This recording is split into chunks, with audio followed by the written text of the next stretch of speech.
Arsenal fans, buckle up, because what looks like a quiet January on the surface is starting to feel like the calm before a very serious storm. While the Gunners sit proudly at the top of the Premier League and continue their Champions League march, there is growing movement behind the scenes that could shape not just this title race, but the next phase of Mikel Arteta's project. Big names are being discussed, price tags are being revealed, and young talent is already proving why Arsenal trust the process.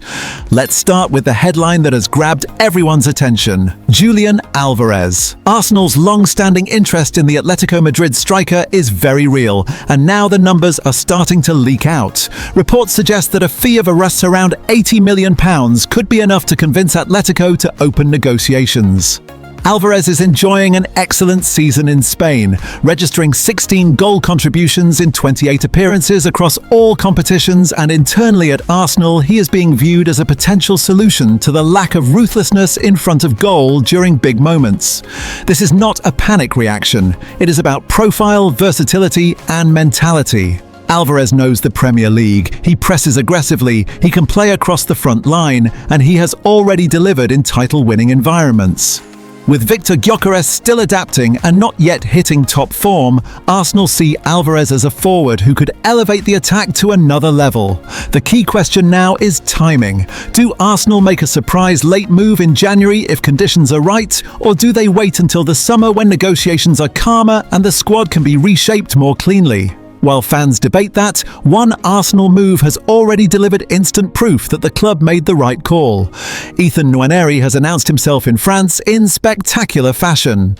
Just 13 minutes into his Marseille debut, the 18-year-old found the back of the net, scoring his first League One goal and immediately justifying Mikel Arteta's faith in the loan decision. Roberto De Zerbi wasted no time throwing him into action, and Nwaneri responded with confidence, intelligence and composure beyond his years. This loan was never about sending him away. It was about accelerating his development in a demanding environment. Arsenal believe Marseille gives him intensity, responsibility and tactical freedom, and that early goal is exactly the kind of spark they hope for. Inside the club, there is real belief that Nwaneri could return next season sharper, stronger and ready to compete seriously for minutes. Arsenal lead the Premier League, top their Champions League group and are still alive in multiple competitions. The squad is deep, experienced and battle-hardened. That has not stopped Arsenal from exploring options for the future. One name that keeps resurfacing is PSG winger Bradley Barcola. The 23-year-old has been closely monitored after another strong season in France, and Arsenal view him as a potential long-term upgrade on the left wing. Talks are not advanced, and a January deal is highly unlikely, but groundwork is being laid. Arsenal are also tracking RB Leipzig forward Yan Diomande, although competition from Manchester City and Manchester United makes that situation complex. Back to Alvarez, and the feeling is that if Atletico Madrid soften their stance further, Arsenal will be ready. An £80 million deal would not be cheap, but for a player of his age, output and pedigree, it could be the final piece in turning dominance into trophies. The concern, of course, is squad balance. Arsenal have already spent heavily on attackers, and overcrowding is something Arteta is desperate to avoid. Every move now must improve the squad, not just add depth. Looking further ahead, Andrea Berta is already shaping summer plans. One name on the radar is Levante striker Carl Etta Eyong. The 22-year-old has impressed in La Liga with goals and assists, and his contract includes a release clause that could rise to around £35 million for clubs outside Spain.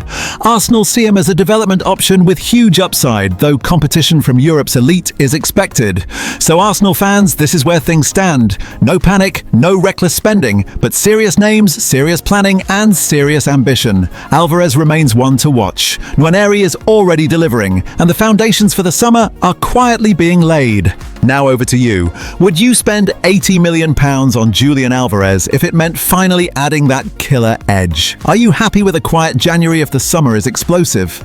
And what did you make of Nwaneri scoring on his Marseille debut? Drop your thoughts in the comments and make sure you stay connected, because this Arsenal story is only just heating up. In other news, Arsenal welcome Manchester United knowing how big this game was, knowing that every point matters in a tight title race, and knowing that momentum was needed after recent draws. The atmosphere was electric, the belief was there, and Arsenal actually started the game with intent, energy and control.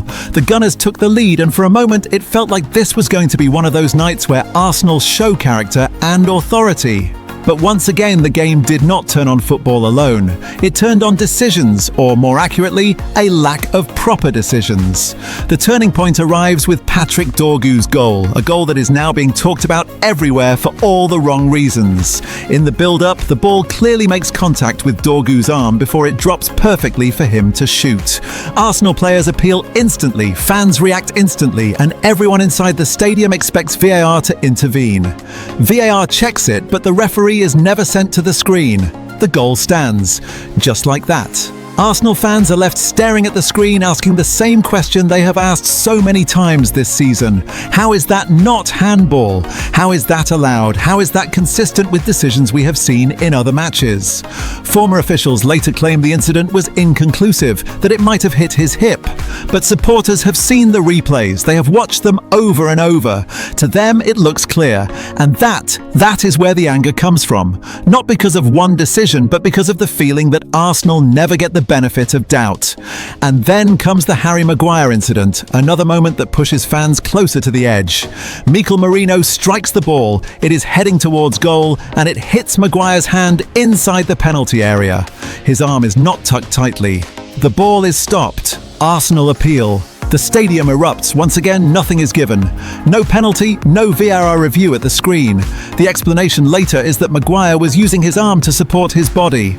But fans are asking, since when does that excuse blocking a shot on target with your hand? Since when did the handball rule become so unclear that nobody truly understands it anymore? And these were not the only incidents. Lisandro Martinez appears to punch Gabriel Jesus in the head inside the box. No review, no punishment. Play continues. Victor Gyökeres is grabbed by the face during another attack. Again, nothing. These moments stack up. They pile on top of each other.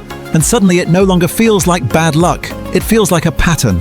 Despite all of this, Arsenal still fight. They still push forward, they still manage to score again and give themselves hope. The players do not hide. The crowd stays behind them. But Manchester United score again, and this time they hold on. Full-time whistle blows. Arsenal 2, Manchester United 3. Now look at the bigger picture. Arsenal's last 3 league matches include a draw against Liverpool, a draw against Nottingham Forest, and now this defeat. 7 points dropped and VAR controversies have surrounded all of them. Fans are not angry because Arsenal lost. Fans are angry because they feel robbed of fairness. They feel like the rules change depending on the shirt being worn. Social media is flooded with the same message.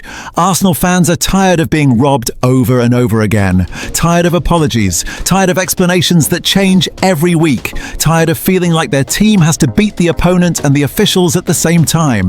This is not about conspiracy theories. This is about trust in the game. When supporters no longer understand the rules, when VAR feels selective, when big moments go unchecked, football loses its credibility.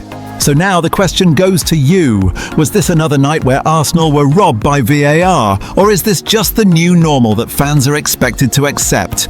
Let me know your thoughts in the comments. Meanwhile, in transfer news, Arsenal's interest in the Atletico Madrid forward has resurfaced in recent reports. Although Arsenal have plenty of attacking options now, the club still admire Alvarez's profile.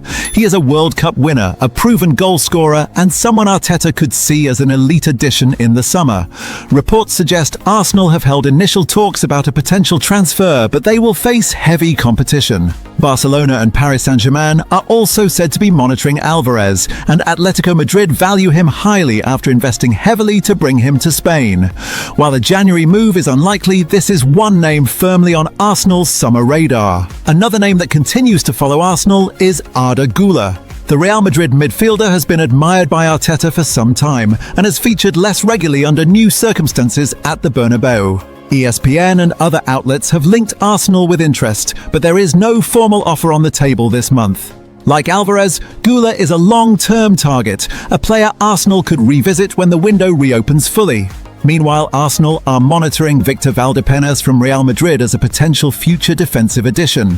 The 19-year-old defender has recently made his debut for Madrid and is seen as a highly promising talent. He can play centre-back and left-back and has a release clause that could make a summer move possible.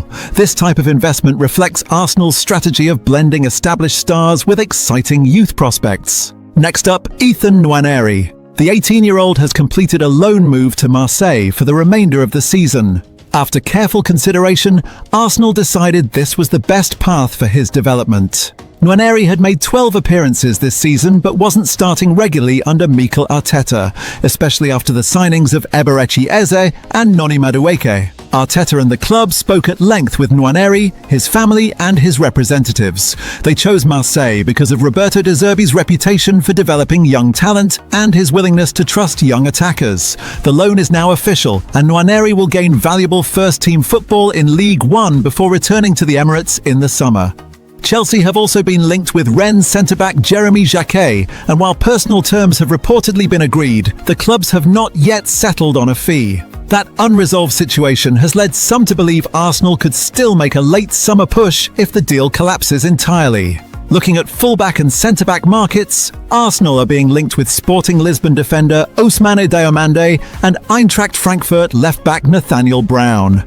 These names reflect the club's desire to add depth at the back, especially with injuries disrupting Arsenal's defence earlier this season. Diomande, in particular, has drawn attention from other Premier League clubs, including Tottenham, Chelsea and Manchester United, though Arsenal appear ready to compete for his signature if the right offer can be agreed. Finally, there are ongoing discussions about Arsenal's approach to young talent versus ready-made stars this winter.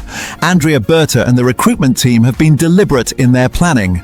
This January has been quieter than many expected, not because Arsenal are inactive, but because they are prioritising smart, strategic moves over short-term fixes.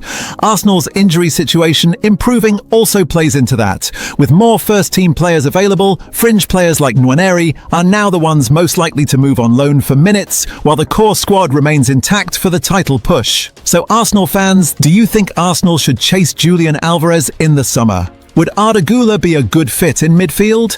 And should Arsenal reinvest in defence with Diomande or Brown? In other news, according to reports coming out of France, Arsenal have made a formal approach to sign highly rated Lille midfielder Ayoub Boadi, moving ahead of Paris Saint-Germain in the race for his signature. The Gunners have identified the 18-year-old as a top midfield target, and RMC Sport report that Arsenal have now explored the conditions of a potential deal. Chelsea and Real Madrid are also tracking Boadi, with Lille valuing him at over £40 million. PSG are keen to keep the best young French talents in League One, but Arsenal have acted early in an attempt to get ahead of their rivals. Boadi himself has said he will decide his future at the end of the season, making it clear that anything can happen. This is a big statement of intent from Arsenal. Sitting at the top of the Premier League, pushing for their first league title since 2003, Arsenal are now planning not just for now, but for the future as well. Sporting director Andrea Berta continues to monitor elite young talent across Europe, and Boadi fits Arsenal's profile perfectly, and the transfer talk does not stop there. Arsenal are serious contenders for Rennes defender Jeremy Jacquet. The 20-year-old centre-back has impressed in League One and is now attracting interest from several top clubs.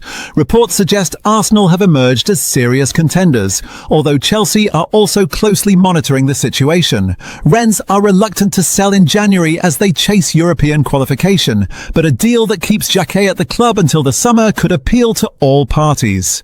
Despite signing Piero Hincapié and Christian Mosquera last summer, Arsenal's defensive injuries this season have shown why more depth is still needed. William Saliba, Gabriel Magalhaes, Ricardo Calafiori and Ben White have all had fitness issues at different points. Signing another young defender would be a smart and shrewd move, especially if Arsenal secure him now and allow him to develop before arriving in the summer. There is also a potential defensive shake-up coming. Reports suggest Arsenal are tracking Nathaniel Brown of Eintracht Frankfurt. The left-sided defender, valued at around £50 million, could arrive as a ready-made option with Bundesliga experience. If that happens, it could open the door for Miles Lewis-Skelly to move further forward.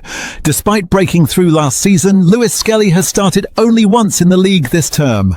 Arteta may see his long-term future in midfield, where his natural instincts, energy and ball progression can shine without the defensive risks that have led to disciplinary issues. Brown, meanwhile, is more composed defensively and has shown creativity from left-back, drawing comparisons to Ben White's move to Arsenal in 2021. With experienced leaders in the squad and a stable system in place, this is the perfect moment to bring in best-in-class young talent, give them time, and allow them to grow without pressure. In the Premier League, Arsenal remain top and in control, and while there has been frustration at times, especially with draws like the one against Nottingham Forest, the overall direction is clearly positive. That progress has been backed by serious investment. Arsenal spent around £250 million last summer, and while big names like Victor Gyökeres and Eberechi Eze have not fully hit top gear yet, the club believes the foundations are right. Still, Arteta knows better than anyone that Arsenal have slipped up in key moments before, and that is why planning for the future is already well underway. One name that keeps coming back into the conversation is Julian Alvarez. Arsenal were interested in the former Manchester City striker before they committed to Gyökeres, and now those links are resurfacing again. Reports suggest Arteta remains a huge admirer of Alvarez and could revisit a move in the summer, especially if there is movement in Arsenal's attacking line. According to multiple reports, Arsenal have held initial talks with intermediaries over a potential deal. Alvarez's situation at Atletico Madrid is being closely monitored, and while he has scored regularly in Spain, he has yet to win silverware there. Arsenal are not alone though. Barcelona, Paris Saint-Germain and Chelsea are all believed to be keeping an eye on him, so this would not be a simple deal. Another incoming that is being discussed internally, though again more for the future, is Real Madrid teenager Victor Valdepenas. Arsenal are reportedly very impressed with the 19-year-old, who can play both centre-back and left-back, and is considered one of the most physically gifted players in Madrid's academy. He recently made his debut for the first team and has a release clause of around £44 million in his contract. Arsenal see him as a potential long-term project, not a January signing, but one to watch closely. Arda Güler is another name on Arsenal's radar. ESPN report that the Real Madrid midfielder is admired by Arteta, especially given his technical quality and ability to operate centrally. His role at Madrid has become less clear in recent months, but Arsenal are not planning any major move for him this window. Like Alvarez and Valdepenas, Güler is viewed as a possible summer opportunity if the right conditions emerge. In the short term, the main confirmed January movement involves Ethan Nwaneri. Arsenal have now agreed his loan move to Marseille, where he will work under Roberto De Zerbi until the end of the season. The club believe this is the perfect environment for his development, offering intensity, tactical freedom, and regular competitive football. The deal is complete, the medical has been passed, and only the official announcement remains. Defensively, Arsenal are staying calm. Jeremy Jacquet has been linked, but Chelsea are still struggling to agree a fee with Rennes, and Arsenal are not rushing into anything. Unless an outstanding opportunity appears, the plan is to keep January quiet and focus on bigger moves later. So Arsenal fans, the message is clear. The present is strong, the future is being planned carefully, and there is no panic at the Emirates. Big names are being monitored, young talent is being lined up, and Arteta is determined not to repeat past mistakes. What do you think? Should Arsenal make a statement move like Julian Alvarez in the summer? Are you excited by the idea of Victor Valdepenas or Arda Güler? And are you happy with a calm January window if it means smarter business later on? Drop your thoughts in the comments and stay tuned for more Arsenal updates as the season continues to build. Arsenal are back at London Colney ahead of their crucial Premier League clash against Manchester United, and the mood around the training ground is one of focus, intensity and quiet confidence as Mikel Arteta prepares his side for one of the biggest fixtures on the calendar. After a demanding run of games, the players returned from Europe on a high. That impressive 3-1 victory away to Inter Milan at the San Siro did more than just secure qualification to the Champions League last 16. It reminded everyone watching that this Arsenal team can deliver on the biggest stage against elite opposition with composure and authority. Now the attention switches fully back to domestic duty, where another huge test awaits at the Emirates Stadium on Sunday. Arsenal sit comfortably at the top of the Premier League table. Despite the frustration of a goalless draw away to Nottingham Forest last weekend, results elsewhere worked in their favour. Manchester City dropped points, Aston Villa also slipped up, and Arsenal's lead at the summit has now stretched to 7 points. That context makes this weekend even more important. A strong performance against Manchester United would not just be about 3 points, but about sending another statement in the title race. Back at London Colney, team news is becoming clearer. Mikel Arteta confirmed in midweek that there are no new injury concerns following the Inter Milan game, but a few familiar absentees remain sidelined. Piero Hincapié is still out with a thigh injury picked up earlier this month, and there is no confirmed return date yet. Riccardo Calafiori also remains unavailable as he continues to recover from a muscle problem, with a possible return penciled in for mid-February. Young winger Max Daumann is also still out after an ankle injury suffered in December. The positive news is that the core of Arteta's squad is fit, fresh and ready. Several key players were managed carefully in Italy. Martin Odegaard was given a full rest, while Ben White, Gabriel and Declan Rice all came off the bench, ensuring they are sharp for Sunday. Their expected return to the starting 11 adds experience and control for a fixture that demands both. One of the biggest talking points heading into the Manchester United game is the forward line. Gabriel Jesus made a huge impact against Inter Milan, scoring twice and leading the press with real energy. His sharp movement and ability to operate in tight spaces could be crucial against a United side that will likely look to stay compact and hit on the break. Victor Gyökeres did get on the scoresheet after coming on, but the debate is growing over whether Jesus deserves the nod from the start in this one. Defensively, despite impressive performances from Miles Lewis-Skelly and Christian Mosquera in Europe, Arteta may lean towards experience for such a high-stakes league match. With the Emirates crowd fully behind them, Arsenal will want control from the first whistle, limiting United's threat while imposing their own tempo. Manchester United arrive in North London with confidence of their own. Their derby win over Manchester City last weekend not only boosted their league position, moving them up to